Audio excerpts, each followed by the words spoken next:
From the very first time all the way to today, it's been several years, every time I cross that wall, every time I cross the sign, I see the exact same thing. I see traffic jams, I see children going to school, which is probably the most common sight in Palestinian areas, is children coming and going to school. I see people going to work, I see shops. I've yet to see the Palestinians that want to kill me. I've yet to see the Palestinians ready with machine guns and tanks and F-16s ready to bomb me because I'm an Israeli. I've yet to see that. And I know that many other Israelis who do this haven't seen it either. And with time, I began to realize this sign has nothing to do with security. The wall has nothing to do with security. The massive armed Israeli forces along the road have nothing to do with security.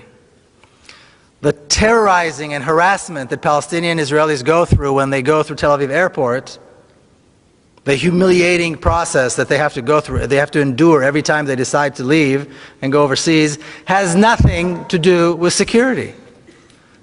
It has everything to do with racism, with hatred, and with a deep desire to keep us apart, to keep me privileged and them with no rights.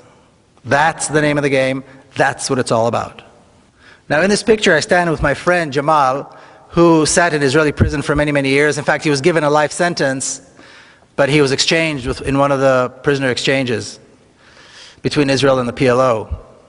And the reason he was given a life sentence is because he killed a soldier. He and 3 others saw 2 young Israeli soldiers guarding a bank in Ramallah, of all things. And soldiers are usually fully armed, of course. And they approached them and they stabbed them to death with a knife. And for that they were later on, beaten, tortured, and arrested and given life sentences. But when I see the picture of the 2 of us standing side by side, I have to wonder which one of us is really the terrorist. Because according to this, it's certainly not him. I, on the other hand, served in the Israeli army, an army of occupation, an army of oppression, an army whose sole purpose is to make sure that he does not have a state, he does not have rights, and he dare not resist.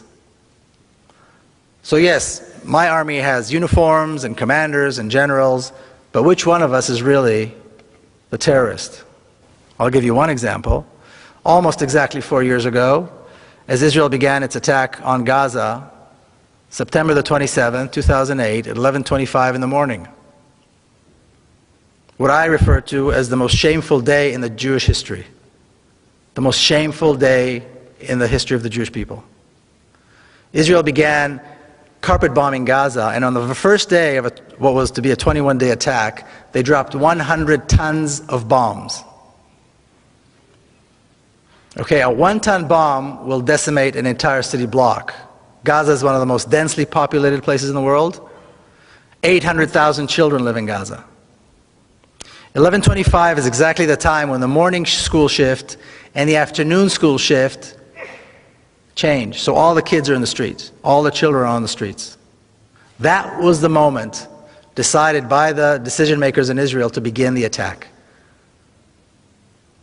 This was the first day of a 21-day slaughter that had absolutely no justification.